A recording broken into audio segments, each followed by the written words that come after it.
Hello, and a warm welcome to the second of our Tax for Growth monthly webinar series. We'll get started in just a few minutes. The speakers will hold a live Q&A in the last 20 minutes of the webinar. If you wish to submit a question during the webinar today, please use the Q&A function. You can upload a question by clicking the thumbs up icon. All materials, such as lecture slides and recordings, will be available after the webinars on our website. I'll just give it another, let's say, 2 or 3 minutes for people to join, and then we can get started.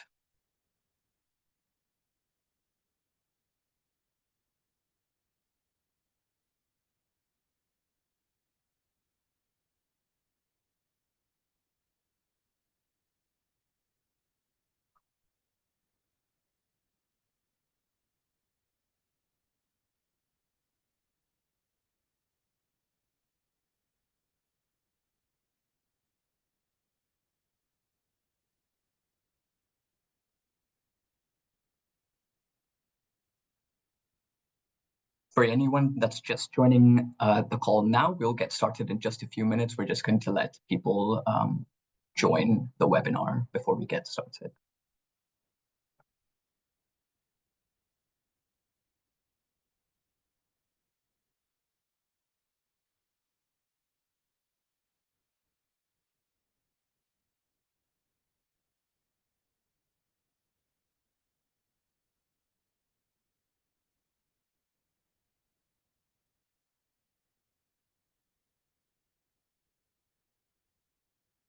All right, I think we can go ahead and kick off. Welcome everyone, and thank you for joining the second webinar in our Tax Talks series. My name is Shugautam Mitra, and I'm a policy economist in the Tax for Growth initiative at the IGC. I will be chairing today's discussion focusing on tax simplification and digitalization. The context of this discussion is a Wilton Park event a few months ago focusing on digitalization and simplifying tax systems for Commonwealth countries. The event featured revenue administrators from a number of different countries and academic researchers as well to discuss the topic and different approaches countries were taking in pursuit of these objectives. To teach us something about digitalization and simplification, I'm delighted to be joined today by Fabrizio Santoro, who is the research co-lead for the ICTD's Digital Public Infrastructure and Tax Research Program, funded by the Gates Foundation. We also have Ravi Shankar, the Director of IT at the Barbados Revenue Authority. And we also have Paul Aplin, Vice President of the Chartered Institute of Taxation. We will get started with a brief framing presentation by Dr. Santoro. And following that, we'll have a panel discussion with Ravi, Paul, and Fabrizio. And then we'll end with about 20 minutes of Q&A. Before we get started, I just wanted to run through a couple of housekeeping items. So if anyone would like to act as a live participant during the webinar, meaning that you'll have access to mic and video, and you can interact verbally during the Q&A, please virtually raise your hand and Greg will randomly select a few of you to join the discussion. For other participants, please type any questions that you have in the Q&A box at the bottom of your screens. We would like to encourage you to submit them at any point during the discussion. And it would also be great if you could include your name and organizational affiliation when you write your questions. You can upload a question by clicking the thumbs up icon. I'd also like to note that we're recording all the lectures in this series, and these recordings will be made available on IGC's website. And there'll also be a brief survey immediately following today's lecture. So please do take a minute to fill that out, as your feedback is very important to us. Without further ado, I'll hand over to Fabrizio to lead off with the presentation.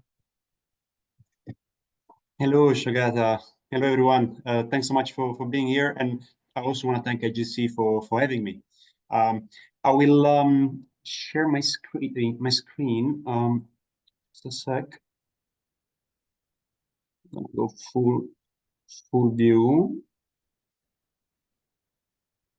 Can you see my slides? Yes, Awesome. I can see your slides. Fantastic. So yes, it's quite tough to set the scene on such a complex topic, but I'll try my best. First, I want to give you some stylized facts around domestic remobilization, digitalization, and simplification. I believe the first, fact is that, unsurprisingly, tax to GDP ratios in low and middle income countries are still quite low compared to high income regions of the world. And in this period of multiple crises, as the one we're living, mobilizing domestic revenues is a huge priority for lower middle income countries. At the same time, there is lots going on in terms of implementation of technology. And I'm taking this graph from an amazing IMF report on digital technologies in tax administrations, which shows unexpected heterogeneity in implementation of digital reforms across income regions of the world. In the first graph, up left, online registration for taxpayers is still lags behind in low and middle income countries. Whereas in advanced economies, almost all countries covered have an online tax registration portals. The trends also in figure 2 is, of course, increasing over time. The proportion of taxes filed digitally is increasing worldwide.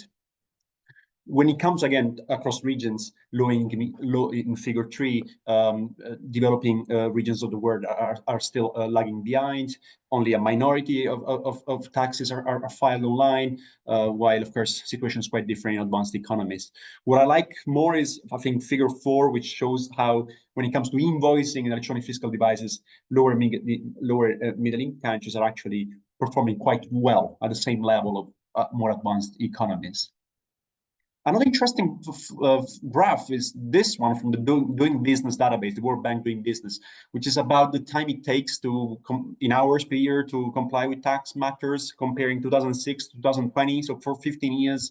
And you can see how most of the regions have been reducing the time it takes to deal with taxes. So again, Sub-Saharan Africa, Latin America, and probably South Asia are not reducing that fast as other income regions. Lastly, from this very interesting World Bank Business Ready report, is an indicator of regulatory transparency, which I think matters for simplification, for the ease of accessing information around our laws, codes, and taxes as well. This just put 54 economies covered, but you could see again how in Europe in more advanced regions, most of the economies have full transparent access, give full transparent access to regulatory information. Well, again, Sub-Saharan Africa and South Asia are somehow lagging behind, MENA region as well. Now, the framework that we, with the World Bank, set up to understand the potential technology for tax mobilization is the following. There are huge potential, of course, for technology to strengthen tax administration in the sense of improving the identification function of tax administration, in strengthening enforcement and monitoring functions, but also in facilitating compliance. Likewise, there are lots of limitations and concurring constraints that countries and governments have to face, from infrastructure to people to the institutional strategy, change management, regulatory background, and funding. For the sake of this presentation, and again, the work we've done with the paper, the review we wrote with the World Bank delves deeper into each of these aspects. But for the sake of today, I think I will just say something about the potential of digitalization to help governments and tax administrations to facilitate compliance, to make taxpayers' life easier. And in terms of limitations, focusing again on the practical, empirical experiences and challenges of taxpayers, users of technology, and how they are using technology to navigate tax systems and comply. I think there are multiple ways technology can help administrations to facilitate compliance, by, say, setting up totally virtual tax offices or one-stop shops where clear information on tax rules, obligations, deadlines, fines, penalties, how-to guides are provided to taxpayers. Technology can also help tax administrations to communicate better with clients, with customers, taxpayers, through emails, SMSs, automatic voice calls, reminders, and through edutainment, nudging taxpayers in a fun way, but teaching them about important matters. E-filing, e-payment, e-refunds are also the important solutions. If we push forward towards the frontier and think about the tax admin 3.0, well, the scenario is one in which tax administrations are able to pre-fill information from third-party data, monitoring real-time compliance and fully integrated systems. And then, of course, for the future, we can think about voice recognitions or artificial intelligence. The main goal of all these solutions is to make the process easier and transparent, reducing in-person interactions, reducing compliance costs, and of course, limiting possibilities for harassment or corruption. At this point, I think I will give you an overview of the findings of our work at ACD that speak to this point. So what we find is that e-filing can help significantly reducing compliance costs. And this, of course, there's a huge literature on this topic, also beyond ACD, beyond Africa, from Tajikistan, for instance, Okunogbe and Poliken. But when it comes to our work in Rwanda, for instance, we show how the governments smartly offered two different versions of an e-tax platform. One, a simplified version for smaller presumptive taxpayers, which work on USSD phones, which was extremely appreciated by this less equipped taxpayers, because it's quite easy to use and to remit and declare turnovers and pay through mobile money. More sophisticated taxpayers actually fully benefit instead from the more integrated and complex e-tax platform. So there is some positive evidence that that taxpayers appreciate the efforts tax administrations put in offering digital services. One interesting angle is around filing and payment accuracy, which is an outcome we are looking at a lot in ACD, often beyond mere revenue increase. We show, for instance, in Eswatini, how adoption of e-filing and e-payment as well improved accuracy in filing and payment. It reduced zero filing, nil filing by 60%, and significantly improved on-time filing. Filing on time, avoiding penalties. This is the case for both e-filing and e-payment solutions. My colleagues in Ethiopia find similar results for electronic fiscal devices that somehow help taxpayers reducing discrepancies, gaps in accuracies across tax returns, across income tax returns or VAT returns. So there's this aspect of improving accuracy, which is quite important as well, on top of just paying more taxes. There are some benefits also from using cashless payments. Think about mobile money-based payments or credit card payments between merchants and customers, or electronic fiscal devices. They provide a safe, fast transactions. They improve record keeping and monitoring of sales and inventory, and they make the business more attractive. There is evidence from Ethiopia, from Rwanda, especially. When we look instead at ID-based tax registrations in Uganda and Ghana, where the tax administration leveraged data from national ID database, we see how these new solutions expanded tax base to previously informal businesses, younger, female, rural taxpayers, underserved, often underserved categories. Lastly, information reminders educations work always great. Nudging taxpayers on deadlines is super effective, often by emails or SMS is super effective in improving compliance. Also, visual nudges like sending videos in a sort of fun way works well. When it comes to the limitations, again, I'm going to focus on the human factor here. Just a few takeaways from our work. There's still a digital divide persisting there. Smaller, rural, less equipped taxpayers are often less likely to adopt technology. Digital payments, yes, for those the cashless payments, for those that adopted, fine, but still for some categories of the population, there is some complexity in the fee and charges structure, which creates confusion. Of course, system failures aggravate taxpayers, causing frustrations. So, you got benefits from these services, but when things go wrong, they really go wrong and creates lots of frustration. Often systems are not fully digital, so manual practices tend to persist. And again, often oversimplified digital solutions do not help much with bookkeeping. Again, think about just paying through mobile money. What about an actual statement and receipts of payment? To conclude, I think I would say that, yes, there are, of course, some positive avenues for policy and research in terms of simplifying technology, implementing tailored solutions, not a one-size-fits-all, and, of course, aiming for a fully digital system where all aspects of the interactions are digital, not just part of it. The idea is also to aim for transparency, data-driven transparency, the need for easy access to laws and regulations by businesses, and give taxpayers and businesses visibility and value to their own data, tax data, to stress the importance of their compliance. Of course, tax systems need to simplify. I think we're going to talk about this a lot as well. The main, of course, aspects that governments should follow are those of equity, focusing on losers, especially from digital reforms, being careful not to accelerate pre-existing inequalities, building trust into the systems, into processes, and then, of course, in institutions, and thinking of tax and technology not as an impediment, but as an enabler for business growth, with specific incentives, providing fast and secure transactions, predictability, and transparency. All this makes put together, in theory, would foster voluntary compliance and empower taxpayers. I will stop there for now. Happy to have a discussion on this later. Thank you. Thank you, Fabrizio. That was a fantastic presentation, and I think it really sets the scene for the rest of the discussion. I really liked all the examples of research that you provided as well that ICTD is undertaking and the kind of results of that. So that was fantastic. Now, just moving over to the panel discussion part of the webinar, just a quick reminder for those participating live, please do raise your hand so we can bring you in with your questions. I'd now like to bring Ravi in to talk about Barbados's digital journey.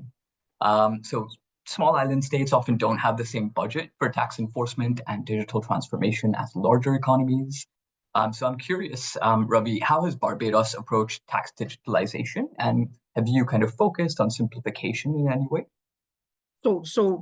I think Fabrizio captured so much of the issues that we faced as a small island state. When I look at some of the information that he's put out. So just to give you some context, in 2016, we started to embark from moving from a paper-based tax filing system to a digital filing. So we got our revenue management system. We had it up and running by 2018. Happy to say that 100% of all tax filings in Barbados are completely digital. So we do not file, it's all filed online. We do not do paper-based filings anymore. The older population that we have, we give them support with tax clinics so they can come in. Unfortunately, we still have a population in Barbados that likes to feel the paper. They like to come in and talk to people. So they don't want to be disconnected from the authorities. So we've given them the option to come in. So that's the online filing. That's the capturing of the data. But the challenges we faced was building out that infrastructure to support such a move. So the government of Barbados in 2018 had a mandate that they wanted the ease of doing business with the government. So how do we start a path that we're going to make it easy for people to file their taxes, to pay their taxes? So we started to build online platforms so people could pay with their credit cards. People, we started with the land tax platform. So persons came in, they filed their return, they made their payment with the credit card, and that was seamless for the authority. We were getting money in real time. And we then expanded that out to several services. So, we have our public entertainment. So just as a context, Barbados has about 26 taxes. So from the simplification side, we're not there yet. So we're a highly complex jurisdiction in that regard compared to a lot of other places. But we moved as much as we could online, accelerated by COVID.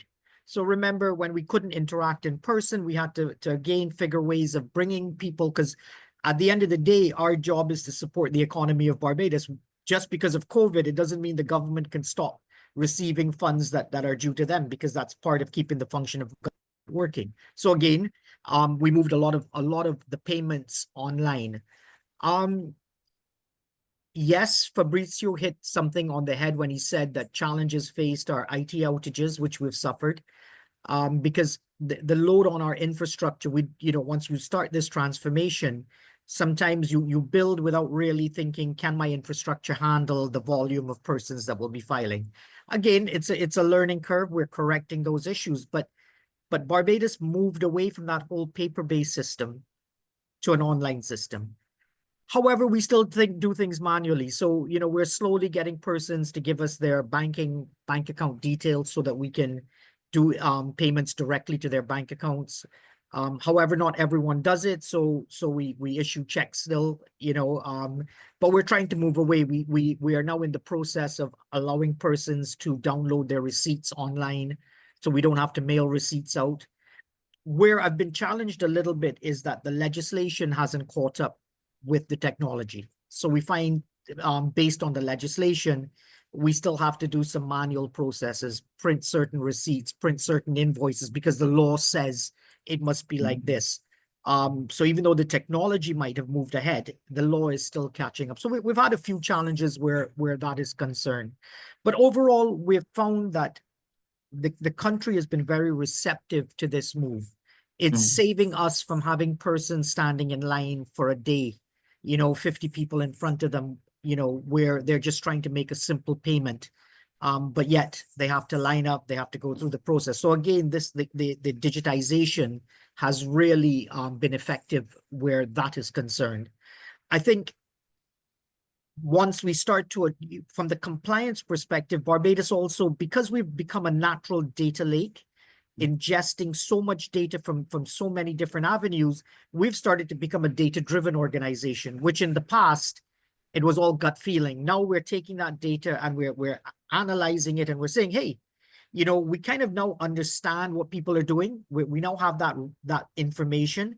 How can we use it to benefit our taxpayers? How can we use that information? And so to create policies. And I think this is where the government is going now. So they're seeing the data. They're saying, oh, here's a trend. Here's something we can do. Now let's see how we can convert that into something very useful for the economy, for the taxpayer, to benefit the country as a whole. And I think that data-driven move has been a significant step for us. And that has sort of happened in the last 18 months as we're moving more and more in that direction.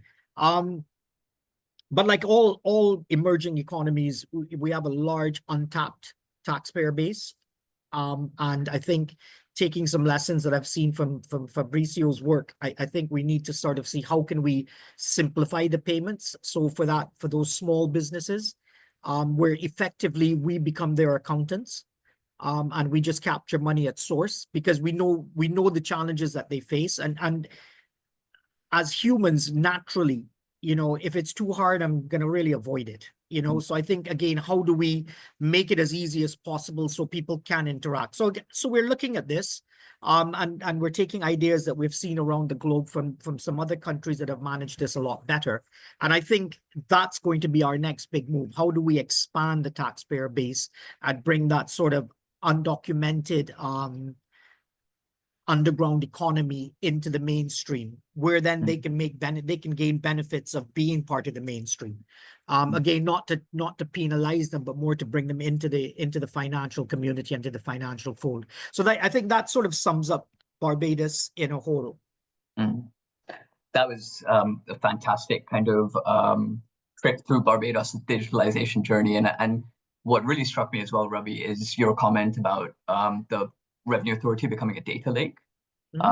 As you mentioned, all the administrative data that you get from different areas of government, it's sort of like a natural harbor within the Revenue Authority. And it's really it's really heartening to hear the BRA is really making kind of conscious and consistent steps in that direction to use that data effectively as well. No, you're right. And that's what we have embarked on, that journey. And we, it wasn't something that we've planned, but we realized that we became that natural lake.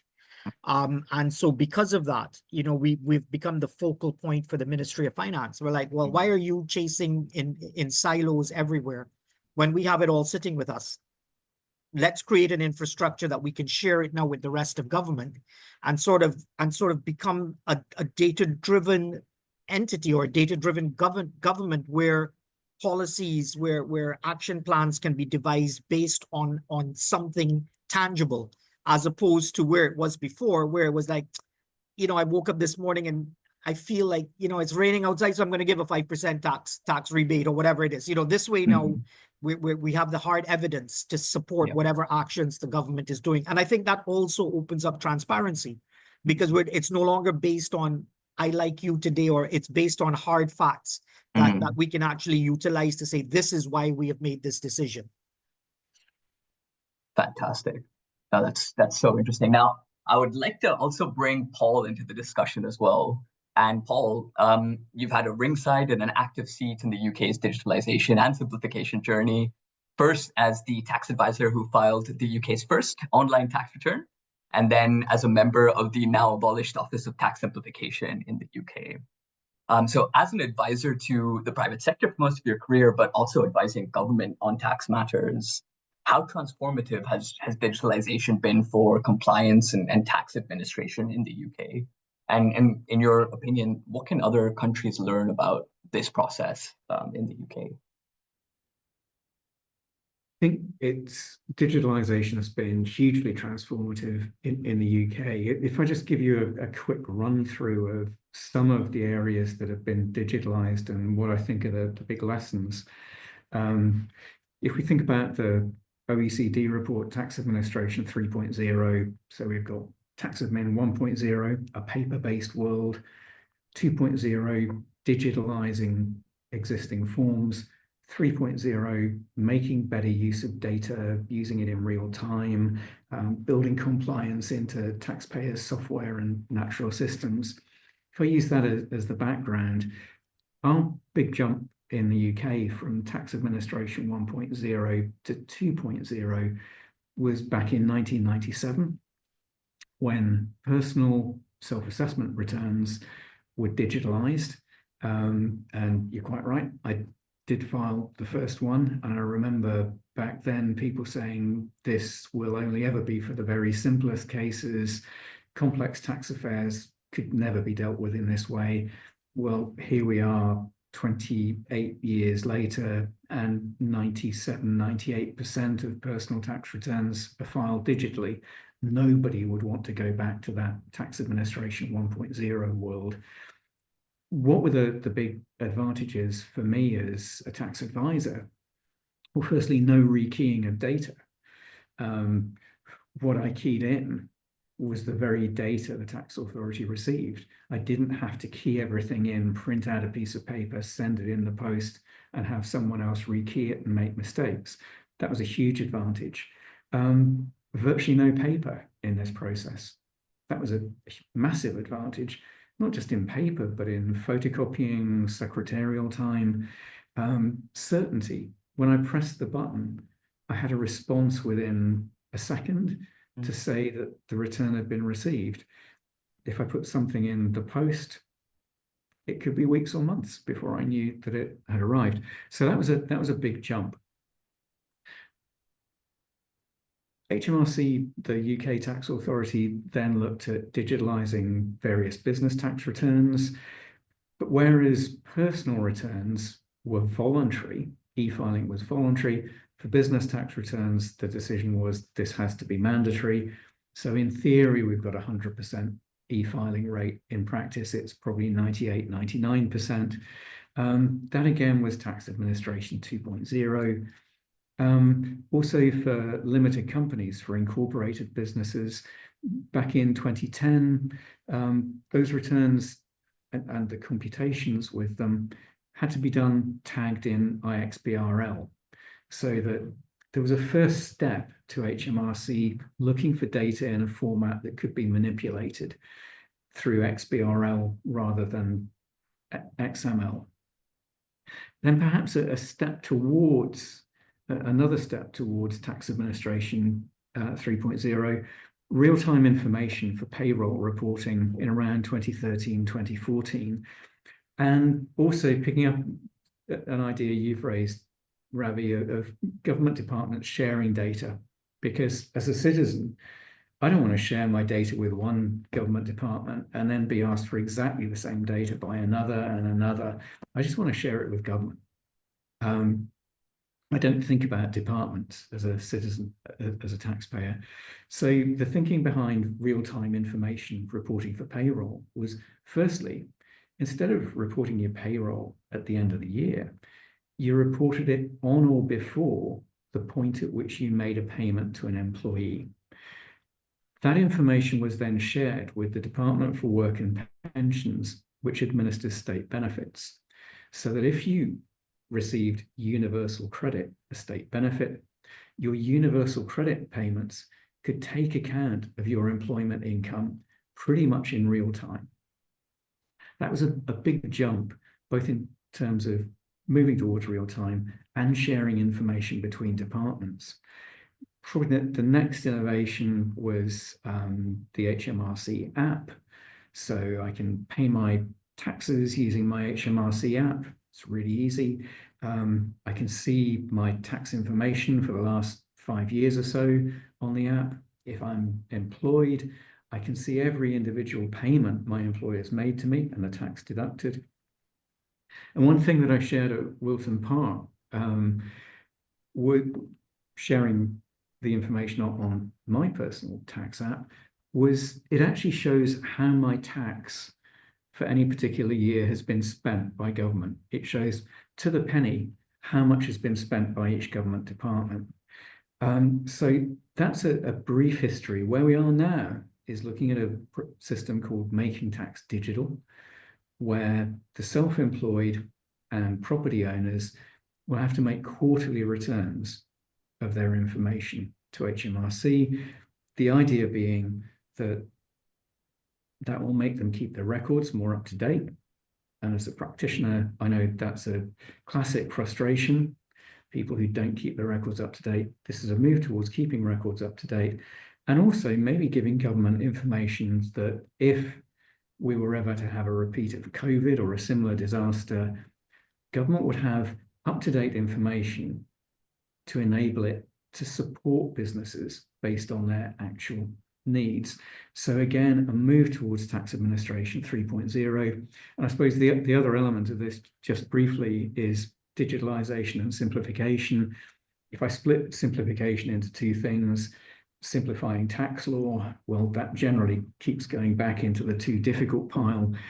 But simplifying the experience of the tax system for taxpayers, that I think is where technology has a really big part to play. So one of my hopes for the Making Tax Digital project is that HMRC will encourage software developers to put prompts and nudges into their software to help people get their tax right at the point at which they're recording a transaction.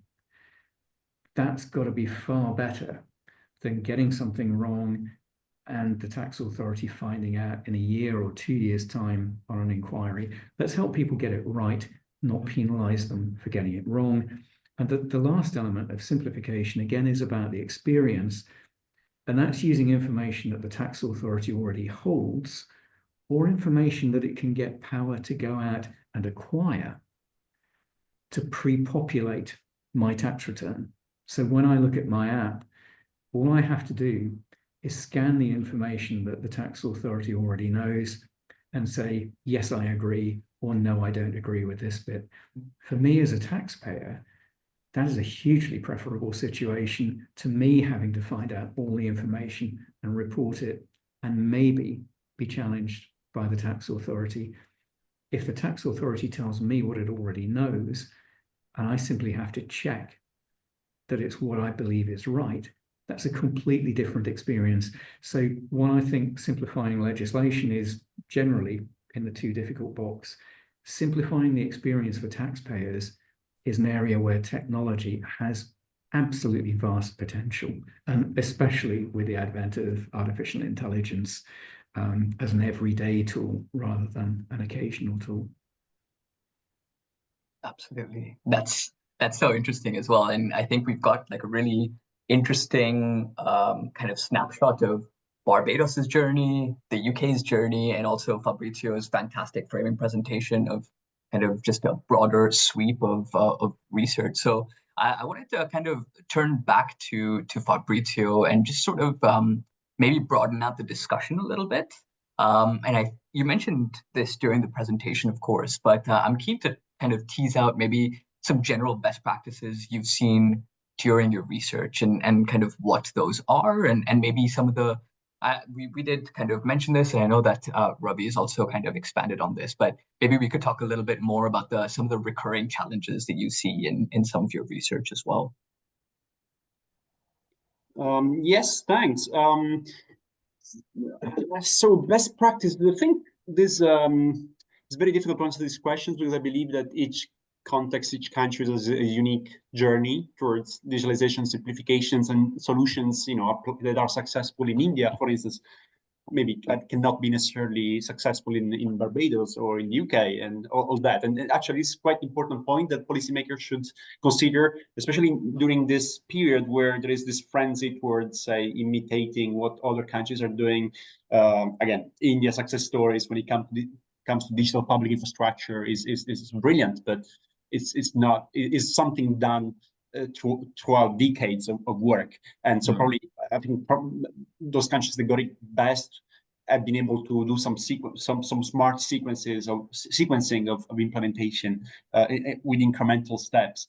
But even beyond that, I think what's important is around getting the basics right, and first diagnosing and mapping what are the actual needs and problems in your specific tax systems and in your tax administrations, right? You cannot just solve any problem by just using technology, throwing technology at it. So you first have to you have to adopt those technological solutions that fit your needs. And this, of course, this is done if there is a vision, there is a long-term vision. And some countries, like, I've been working in Rwanda a lot, and you can feel it. You can feel this whole of government sort of agenda for digital transformation and simplification. In terms of other best practices, I think that, again, getting the basics right with the data, with tax data that you already have in place in your systems before expanding to other data. Take the most out of it, of the data that you have, also for the sake of taxpayers' experience. Start sharing the data internally across departments, which sounds naive, but in some contexts still difficult. Build some analytical capacity and skills in your team. And yes, and think about the vision for the future. In terms of challenges, again, I think I mentioned them before, and in our work and our website, there's plenty of material, but I think I can summarize them again. Basic, again, get the basics right. The infrastructure and connectivity should be in place. And if I think about the debate around digital public infrastructure, how they would simplify everyone's life, government, society, economies, yes, but they also need stable, robust connectivity. Onboarding people, users, and tax officials in a new digital reforms is essential, the human factor. And here is interesting how, again, if you think about Africa, how mobile money, for instance, is widespread among the population. Even the least literate and equipped citizens tend to use mobile money. But then when it comes to other e-government services or paying taxes, filing taxes digitally, there is still some resistance. I don't know what's the solution to that. Probably the private sector, the telcos have been doing a great job in giving value to this simple solution, in onboarding, informing, raising awareness. Challenges, again, related to vision. Often governments act in a hurry, in a frenzy to just implement a new super cool digital platform backed by donors or other international, say, big players, and often that's not effective. Challenges with the regulation. I think there was a comment in the chat for Ravi. The technology often, the speed of technology is dramatic, but regulations takes time to change, and funding as well. Very practically, technology needs to be maintained over time and upgraded, and this requires funding. And some countries, they don't have adequate resources to that. But I mean, I could talk for hours on this. I think I'll stop here for now. Okay. Thank you so much. I think that was a perfect summary of your presentation, and also some of the challenges that Ravi also spoke about in talking about Barbados's journey as well. I'm curious, Paul, if you had any of if any of the challenges that Fabrizio mentioned were kind of, did you see them take place in the UK? And in particular, did you see how kind of HMRC in the UK maybe navigated these challenges in particular? I'm thinking of things like infrastructure maybe, or maybe some of the personal skills, like data analytical skills, for example. Yeah, I mean, I suppose the big one is infrastructure. You know, HMRC was actually a very early adopter of information technology. Before I filed that first personal tax return, some payroll tax returns were being made electronically, you know, back in the days of tape. If you can remember the days of tape, I can, sadly. So HMRC built up a number of legacy systems over time, something like 200 major legacy systems. So one of the problems now in moving to the world of making tax digital, moving to a world where tax returns can be pre-populated, where a taxpayer can be enabled to see all of their tax affairs in one place, that multitude of legacy systems is a real problem. So what is being done in the UK is data is being moved from those legacy systems across to a new platform, ETMP, the Enterprise Tax Management Platform, but it's a huge task. So for making tax digital for VAT, that was 3.2 million records moved over. For the first year of MTD for income tax, 740,000, 870,000 the next year. That will still leave over 9 million personal tax records and 3 million company tax records. Moving all that data across is a massive issue.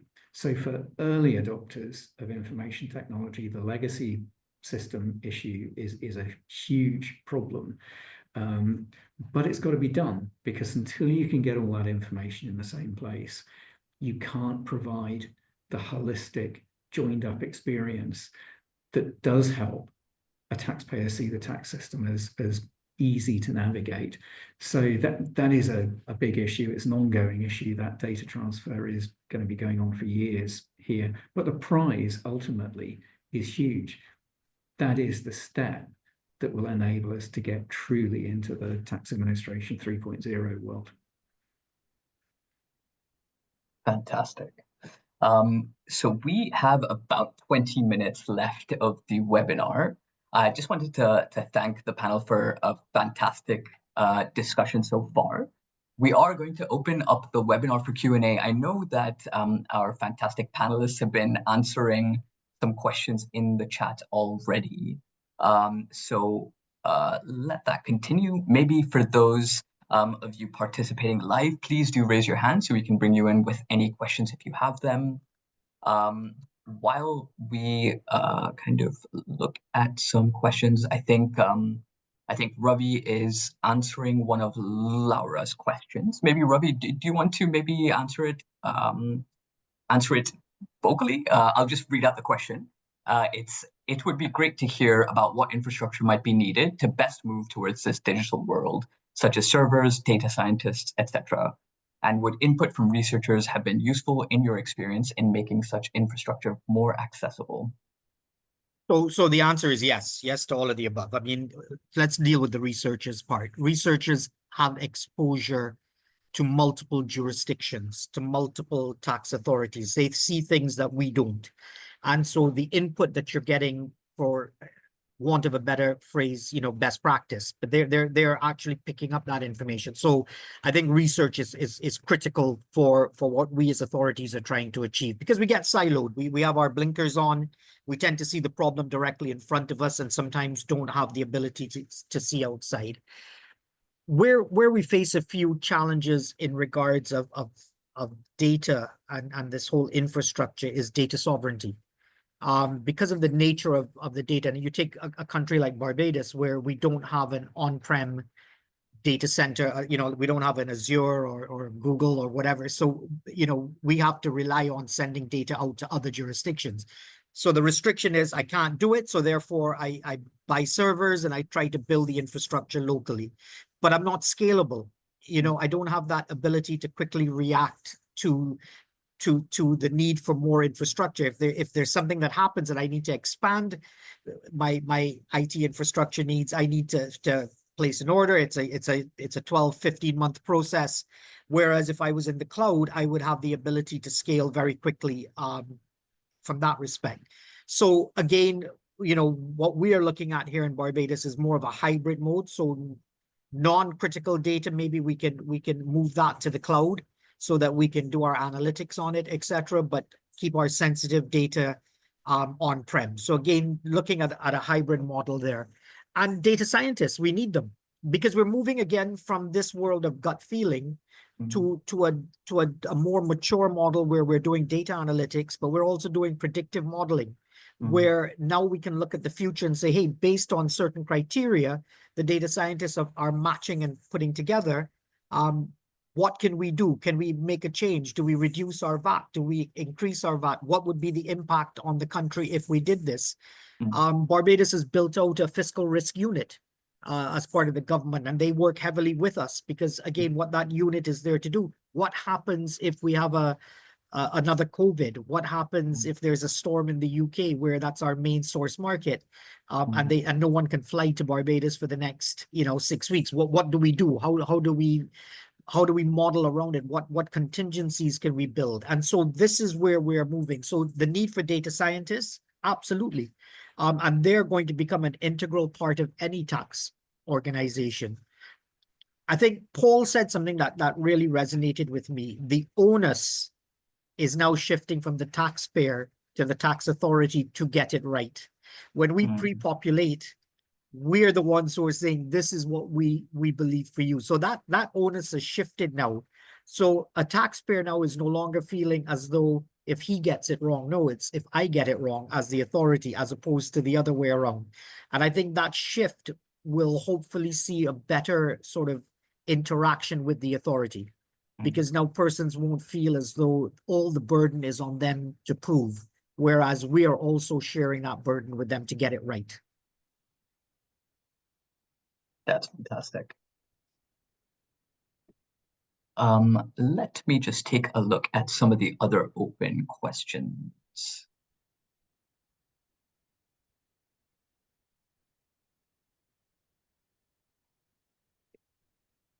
So I know that most of the questions have already been answered, but I would just curious to, Fabrizio, you answered this question, so maybe I'll just pose it to you.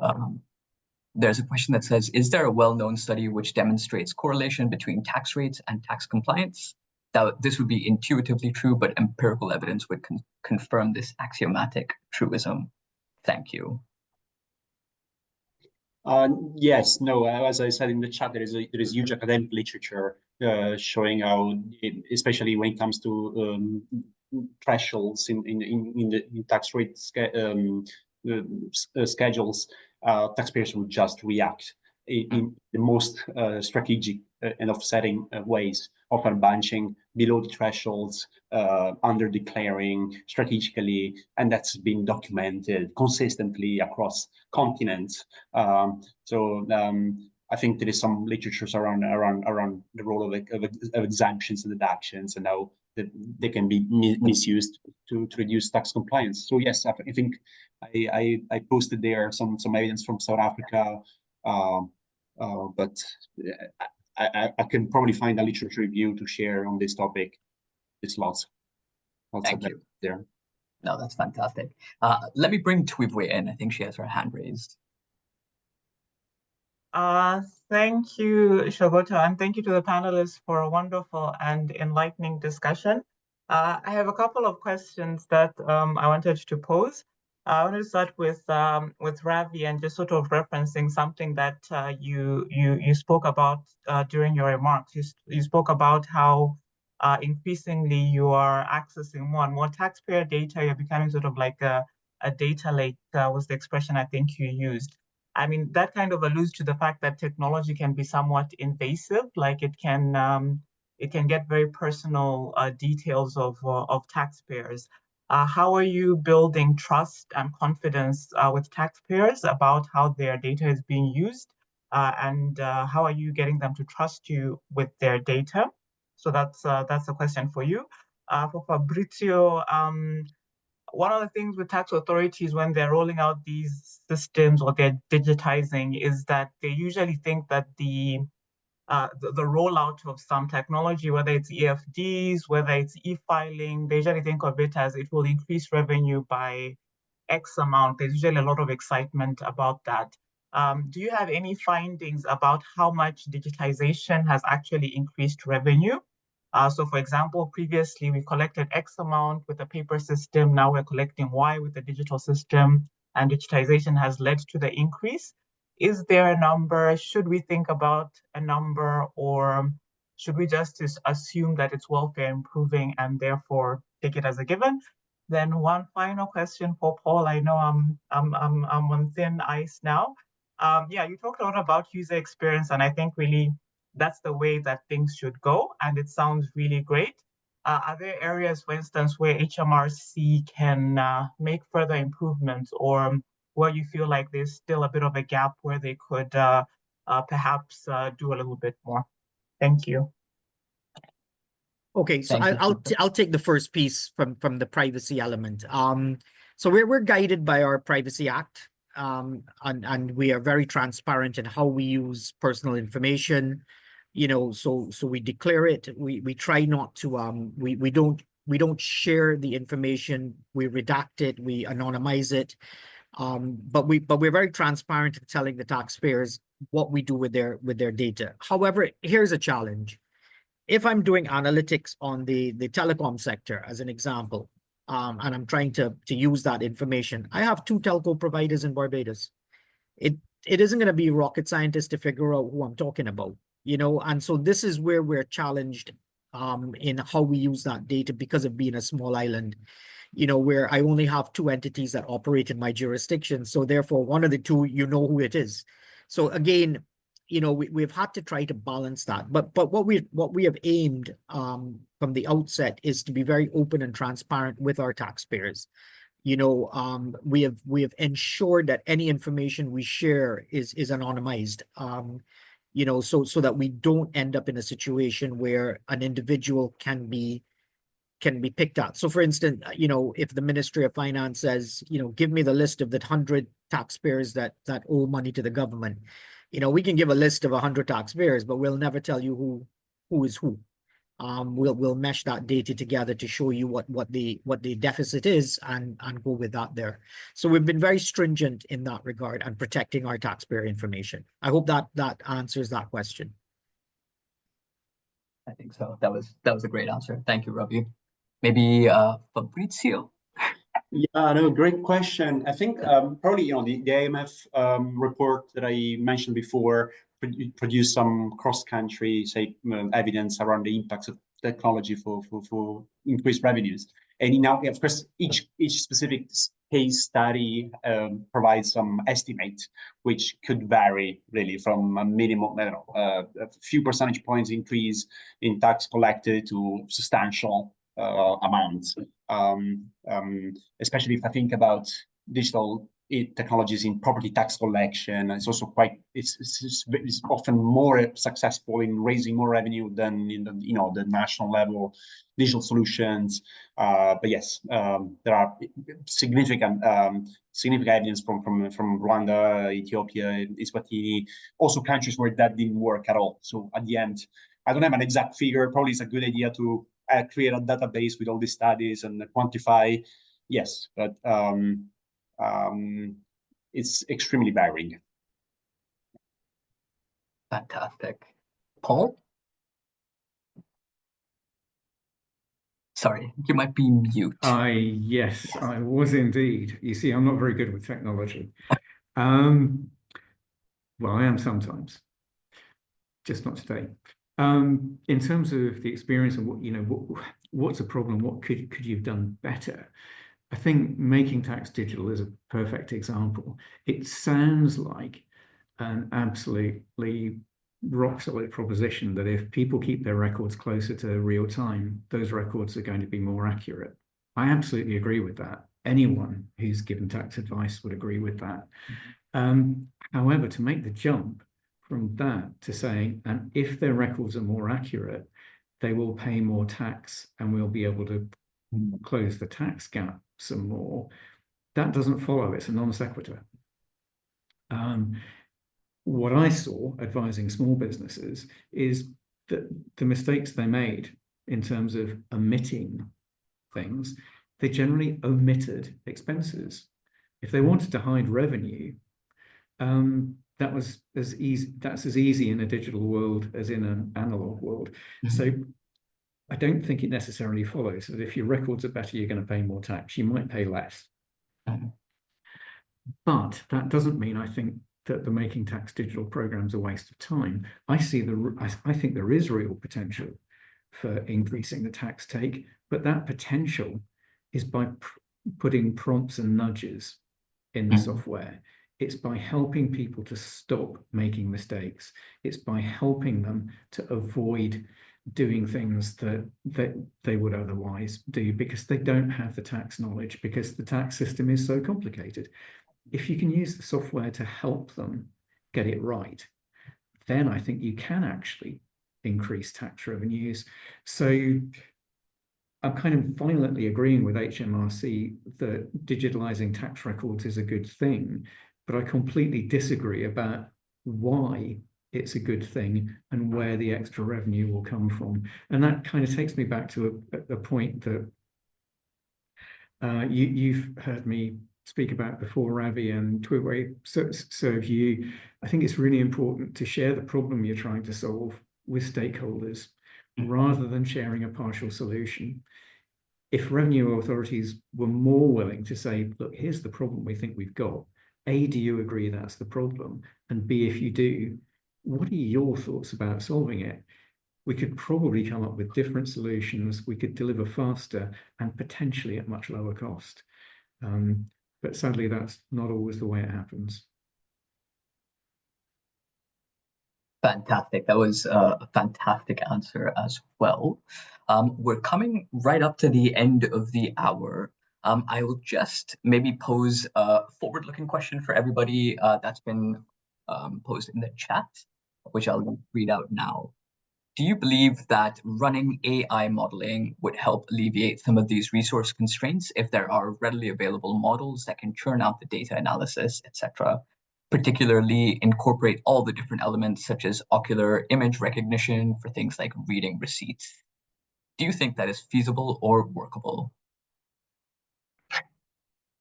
Curious, maybe I'll start off with Ravi, if you have a particular. No, I think AI is going to be fundamental part of what we do. You know, being able to use the AI for I guess a faster way of putting data together. The challenge is we have to make sure that what it's ingesting is correct. That's because we've seen that garbage in, garbage out. You know, we've seen it with ChatGPT and a few others. It throws out an answer, and you're like, what's this? Because there's so much misinformation out there. So that's the first set. Is the data that you have clean, and can we rely on that information? You know, I think people make such a big deal about AI. They talk so much about it in this world, but it's existed for decades. You know, whether an airplane flying, it's on autopilot. Autopilot is nothing other than AI. There's certain inputs that say if these criteria are, the plane is flying and stays afloat. You know, if this is input and the power is down, the plane is landing. So we know it's there and can be utilized in a good way. We just have to make sure that we have really good data. And the other part I would say is that we need to govern it correctly. I think governance is going to play a key role in how we use that data. And how we use AI as a tool of the authority and generally of the taxpaying public as well. So those would be my two inputs: ensure that we have good data, and two, governance on it. Fantastic. I don't know, Paul or Fabrizio, if you have anything else to add, or if you have any thoughts on AI. Yeah, just very briefly, I think expectation management is really important. If you say to a politician in any country in the world, I've got a great idea for digitalizing something or using AI, their eyes light up, they immediately see cost savings, actually being able to deliver on that is often more difficult than it is just to say it. The M4 motorway heading west from London, there are big signs saying this is a digital motorway. Well, I still get stuck in traffic jams even though it's a digital motorway. All I think they mean is there are overhead signs that are linked to some central system. Doesn't make my car go any faster. So expectation management is really important. Ravi, as you say, I think governance is hugely important here, especially when there's political drive to do things quickly. We need to get the governance stuff in place. There are some huge issues around automated decision-making, data analytics, data sharing, confidentiality, but there is absolutely massive potential in simplifying tax administration and making tax administration more efficient and effective. But we've just got to strike that balance. Let's walk before we run. It's a perfect way to end the webinar, I think, Paul. And unfortunately, we're now at time and do need to close the discussion, but I just wanted to give a massive thank you to our speakers, Paul, Ravi, Fabrizio. You guys have been fantastic. Thank you so much. And also to the audience, thank you for your fantastic questions. Just a very quick reminder about the feedback survey. If you do have a minute, please fill that out so we can continue to improve our webinars.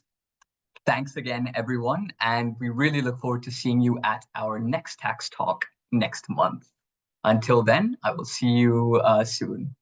Take care, everyone. Thank you so much. Have a great one. Bye now. Bye-bye.